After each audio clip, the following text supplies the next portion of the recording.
একটি জঙ্গলের পাশে ছিল একটি গুপ্ত বাড়ি, যা বিষয় সম্পত্তি, গাড়ি থেকে শুরু করে জমি জমা থেকে শুরু করে প্রায় প্রচুর সম্পত্তি তাদের ছিল। এবং এইখানে জমিদার বাড়িতে প্রতি বছরে দুর্গাপূজা আয়োজন থাকে এবং গ্রাম থেকে প্রত্যেকটা মানুষ এদের বাড়ি এসে প্রসাদ খেয়ে যেত। তা প্রতি বছরের ন্যায় এবছরেও দুর্গাপূজার আয়োজন করা হয়। দুর্গা ঠাকুরের মুকুট থেকে শুরু করে হাতের ত্রিশূল থেকে শুরু করে প্রায় সবই সোনার দেওয়া থাকে। দত্তবাড়ির সদস্য বলতে ছিল ৫ জন।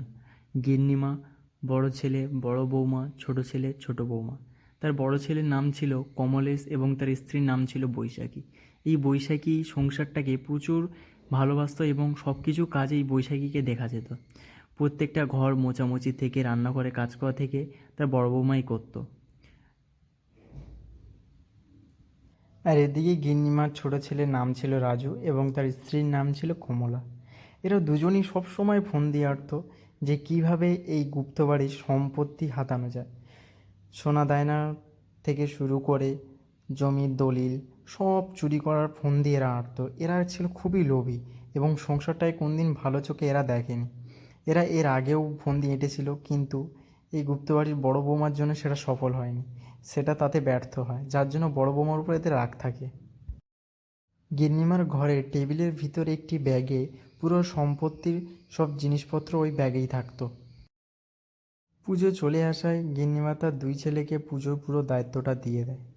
বড় ছেলেকে ঠাকুরের সোনা গয়না এবং ছোট ছেলেকে প্রসাদের দায়িত্বটা দেয়। অষ্টমীতে গিন্নিমা তার বড় ছেলে বড় বৌমা সেখানে উপস্থিত থাকে, কিন্তু তার ছোট ছেলে ছোট বৌমা সেখানে থাকে না। আর এদিকে তার ছোট ছেলে দুর্গা ঠাকুরের কাছে মানত করে, আমি কিভাবে গয়না চুরি করব। ছোট ছেলের স্ত্রী ডাকায় ছোট ছেলে সেখান থেকে অমুগ্ধ হয়ে ছুটতে ছুটতে তার স্ত্রীর কাছে পৌঁছায়। গিন্নির ছোট ছেলে রাজু তার স্ত্রী কমলার কাছে যায়, গিয়ে তার স্ত্রীকে জিজ্ঞাসা করে, তুমি আমাকে আমাদের ডাকলে কেন? তার স্ত্রী তার জবাবে বলে যে আমরা এতদিন ধরে যে বুদ্ধিটা এঁটে এসেছিলাম গয়নাটা চুরি করবো, এটাই তার মূল সুযোগ। চলো এখনই গিয়ে আমরা চুরি করে আসি। তার স্ত্রীর কথা অনুযায়ী দুজন ছুটতে ছুটতে উপরে যায় তার মার ঘরের দিকে। তার মার ঘরে গিয়ে কমলা তাকে বলে যে তুমি যাও, আমি এদিকে দেখছি কেউ আসছে কিনা। সেই অনুযায়ী রাজুও তাকে বলে ঠিক আছে, তুমি লক্ষ্য রাখো কেউ আসছে কিনা। এবার রাজু ছুটতে ছুটতে ছুটতে উঠতে তার মা ঠিক সেই টেবিলের কাছে গেল যেখানে গয়নাগুলো ছিল। তার স্ত্রী তাকে তাড়াতাড়ি করতে বলে, কেউ যদি এসে যায় তাহলে দেখে নেবে। সেই অনুযায়ী তাকে খুবই তাড়া দেয় তাকে। রাজু এদিকে ব্যাগে করে সব গয়নাগুলি নিয়ে ছুটতে ছুটতে ছুটতে ছুটতে তার স্ত্রীর কাছে আসে। স্ত্রীকে সে বলে এই ব্যাগেই সব কিছু রয়েছে, কিন্তু তার স্ত্রী বলে ঠিক আছে চলো এখান থেকে, নয় দেখলে আমাদের এক্ষুনি ধরে ফেলবে।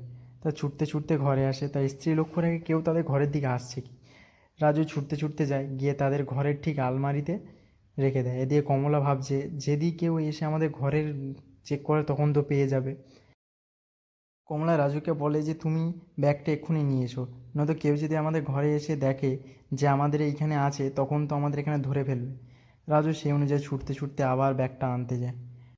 কমলার মাথায় তখন একটা বুদ্ধি খেললো যে ব্যাগটা কোন জায়গায় রাখলে এমন কেউ জানতে পারবে না। সে অনুযায়ী প্ল্যান অনুযায়ী দুজন গেল। কী করলো, বাগানের দুটি একই রকম দেখতে গাছ ছিল। বড় গাছটার তলে একটি গর্ত ছিল যেখানে তার স্বামীকে বলে যে তুমি ওখানে রেখে দিয়ে এসো। রাজু সেই অনুযায়ী কাজটা করে, সে তার স্ত্রীকে বলে যে হয়ে গেছে চলো এখান থেকে। দুজনে ঠিক সেই মুহূর্তে ছুটতে ছুটতে সেখান থেকে বেরিয়ে যায়। তার সাধারণ টাইমের মতোই সেখানে ঘরে হাঁটতে হাঁটতে গেল। গিন্নিমা তাই জিজ্ঞাসা করলো, কী রে তোরা কোথায় ছিলি, পুজোতে তোদের দেখতে পাইনি, তোদের খুঁজেছি। ছোটো বৌমা উত্তরে বলল যে মা খুব গরম লাগছিল ঘরে, এত মানুষজনের মধ্যে থাকতে পারিনি, দম বন্ধ বন্ধ লাগছিল, তাই একটু বাইরের দিকে ঘুরতে গিয়েছিলাম। গিন্নি বললো তোরা যা পারিস কর, তোদের পুজোর সময় অঞ্জলিই তোরা দিসনি, পুষ্পাঞ্জলিও নিসনি, তা আমি আর কী করব।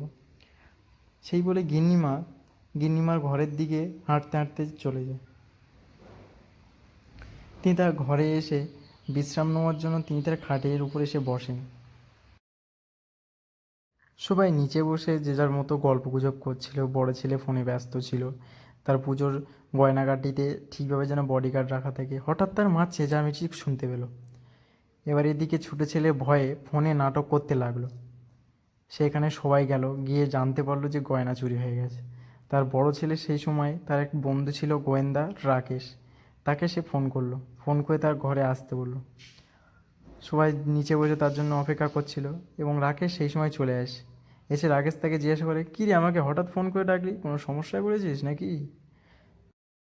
গিন্নিমার বড় ছেলে বলে, হ্যাঁ রে ভাই, বিপদে পড়েই তোকে ডেকেছি, তুই আয় ভাই, তোকে দেখাচ্ছি। রাকেশ বললে, কী হয়েছে বলে, তুই আয় না, দেখাচ্ছি আমি। পরে তাকে নিয়ে গেল গিন্নিমার ঘরে। ঘরে নিয়ে গিয়ে তাকে বললো, দেখ ভাই, ঘরে সোনা দায়না সব চুরি হয়ে গেছে, এই যে বাক্সটা দেখতে পাচ্ছিস, ঠিক এইখান থেকেই গয়নাগুলি চুরি হয়েছে। রাকেশ বলে, ঠিক আছে, আমি দাঁড়া দেখছি। রাকেশ তার নিজের প্রদক্ষা থেকে ঘরটা পুরো দেখতে লাগলো, কোথায় কিছু সূত্র টুত্র পায় কি। গিন্নিমার বড় ছেলে রাকেশকে বলে, দেখ রাকেশ, এটা খুঁজে দিস ভাই, আমার মার পুরো সম্পত্তি চলে গেছে। রাকেশ বলে, তুই টেনশন নিচ্ছিস কেন, আমি আছি তো, এরকম কেস আমি অনেক হ্যান্ডেল করেছি, এটাও করে দেবো। সে সন্দেহ ছিল এই বাড়ির ছোট ছেলে এবং ছোট বৌমার উপর, কারণ রাকেশ যেখান থেকে এসেছিল তাদের দুজন খুব ঘাবড়েই থাকতো। একদিন হলো কি, তারা দুজন বাগানে দেখতে এসেছিল যে গয়নাটা ঠিকঠাক আছে কি, আর রাকেশ ঠিক সময় তাদের পিছন ধরে এসে সব কিছু দেখে যে এরাই গয়নাগুলি চুরি করেছে এবং কোথায় গয়নাটা রেখেছে। তারা দুজন গোপনে যা কথাবার্তা বলে ঠিক সে আড়াল থেকে সব শুনে নেয় যে এরা এরপরে কী করতে চলেছে। এবার ওরা দুজন যাওয়ার পরে রাকেশ ঠিক ওই জায়গাটায় যায় যেই জায়গাটায় এরা ব্যাগটাকে লুকিয়ে রেখেছিল। রাকেশ সেইখানে যায়, গিয়ে দেখে ব্যাগটার মধ্যে কী কী রয়েছে। সে সব জিনিসপত্র দেখে আবার সেখান থেকে ফিরে আসে। তাদের হাতে নাতে ধরার জন্য সে একটা প্ল্যান বানাতে থাকে। রাকেশ তার প্ল্যান অনুযায়ী ঠিক একই রকম একটি ব্যাগ নিয়ে আসে, এসে যাতে তাদের হাতে নাতে ধরার জন্য। পূর্ণিমার বড় ছেলে তাকে বলে, ভাই তুই ব্যাগটা পেলিস কোথায়, এই ব্যাগেই তো পুরো সম্পত্তি ছিল। তখন রাকেশ তাদের টিটকারি মেরে তাদের যাতে হাতে নাতে ধরে সেই জন্য তাদের দিকে তাকিয়ে গিন্নিমার বড় ছেলেকে বলে, ভাই চোরেরা এতই বোকা ছিল যে এমন জায়গায় ওরা রেখেছে আমি সেটা খুঁজে পেয়ে গেছি। চোরেরা এত বোকা হয় আমি জানতাম না। বলছে, ভাই চ ভাই, তুই উবরে চ, আমি তোকে দেখাচ্ছি এর ভিতরে কী কী আছে। পেয়ে গেছিস তো, তোর মাকে দেখাতে হবে, চ উবরে চ। এবার দুজন উপরের দিকে গেল ছুটতে ছুটতে। এরা দুজন রাকেশের প্ল্যানে ফেঁসে যায়। ঠিক অনুযায়ী তারা ঠিক ওই জায়গাটায় যায়। তখন রাকেশ কমলেশকে ডেকে নিয়ে এসে দেখায়, পুরো ঘটনাটি দেখায় যে কারা পুরো চুরি করেছে। তারপর সেই অনুযায়ী তারা চলে যায়। এবার তার ছোটো ছেলের বউ তাকে বলে, ব্যাগ তো এখানে, তাহলে ও ব্যাগটা কোন ব্যাগ, কোথা থেকে পেলো ব্যাগটা, এই ব্যাগটা তো এখানে সব সোনা গয়না আছে। তার ছোটো ছেলে তার বউকে বলে, ঠিকই বলেছ, ব্যাগটা তো আমার হাতে, বা গয়নাগুলো সব সম্পত্তি তো এইখানেই আছে, তাহলে ও কোন ব্যাগটাকে নিয়ে গিয়ে ওখানে দাবি করছে যে এইতেই সব সোনা গয়না আছে। ওরা আবার আমাদের ধরার জন্য কিছু করলো না তো। সেই অনুযায়ী তারা ছুটতে ছুটতে ঘরে আসে। এদিকে তো গিন্নিমা সব জানতে পেরে খুব কান্নাকাটি করে। বড়দা তাদের আবির্ভাব দেখে সেখানে গেল, গিয়ে এবার ছোটো ছেলে ছোটো বউকে বড়দা খুব গালাগালি দিতে থাকে।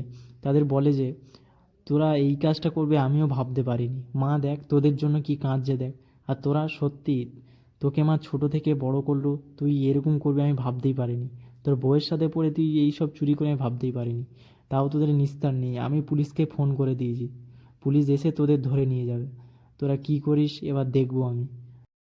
ছোটো ছেলে ছোটো বউ কোনো পথ না দেখে তার বড়দার পায়ে হাতে ধরছে যে, দাদা ছেড়ে দে, আর করবো না, আর করবো না, এবার আমাদের মতো মাফ করে দে। গিন্নিমা এই শখ না নিতে পেরে ছুটতে ছুটতে তার ঘরের দিকে চলে গেল। পুলিশকে ফোন করে সে পুলিশ সেখানে এসে পৌঁছায়, এসে তার কাছে পুরো ঘটনাটা জানতে চায়। জানতে চেয়ে এবার লাস্টে জিজ্ঞাসা করে যে এই ঘটনাটি যা করেছে তারা কোথায়। কমলেশ আঙুল দেখিয়ে পুলিশ অফিসারকে দেখিয়ে দেয় যে এরা দুজনেই আমাদের সম্পত্তি হারাপ করতে চেয়েছিল কিন্তু পারেনি, তুমি এদের ধরে নিয়ে যাও। কমলেশ সেই অনুযায়ী পুলিশকে দেখিয়ে দেয় তার ছোট ভাইকে এবং তার তার ছোট ভাইয়ের স্ত্রীকে। পুলিশ অফিসার তাদের দুজনকে দেখে দুজনকে অ্যারেস্ট করে বলে তাদেরকে বলেন, তোমরা খুব বড় ভুল করেছো, এবার তোমাদের শায়েস্তা আমি করব। থানায় গিয়ে এমন এমন তোমাদের পালিশ দেবো তোমরা সারা জীবনের মতো বুঝতে পারবে।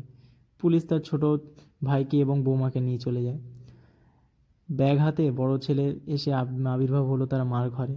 এসে তার মাকে বলে, মা আমি ওই দুই বেইমানকে শাস্তি দিয়েছি, পুলিশকে ডেকে দুজনকেই পুলিশের হাতে তুলে দিয়েছি, তোমার আর কেঁদে কোনো লাভ নেই মা, যারা সম্পত্তি নিতে চেয়েছিল তারা নিতে পারবে না, তুমি আর কেঁদো না।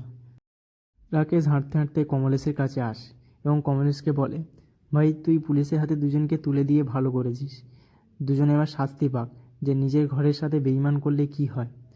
কমলেশ তাকে বলে যে, দেখ ভাই তুই না থাকলে এইসব কিচ্ছু হতো না, আমি জানতাম না যে আমাদের ঘরের লোকই এরকম পিছন দিক থেকে আমাদের ছুরি মারবে। তুই না থাকলে যে আমাদের কী হতো। তোর জন্যেই এই আমাদের পুরো সম্পত্তিটাই ফিরে পেলাম, নয়তো আমাদের ওরা দুজন তো সম্পত্তি পেলে আমাদের ঘর থেকে তাড়িয়ে দিত। তুই না থাকলে যে কী হতো আমরা নিজেরা ভেবে কল্পনা করতে পারছি না। তাকে সে তৎক্ষণাৎই একটি জরুরি কল এলো। সে কলটাকে রিসিভ করে কানে ধরলো। কমলেশের মনে হলো এমনই কোনো জরুরি কল হয়তো হতে পারে, তার আবার কাজে ডেকেছে।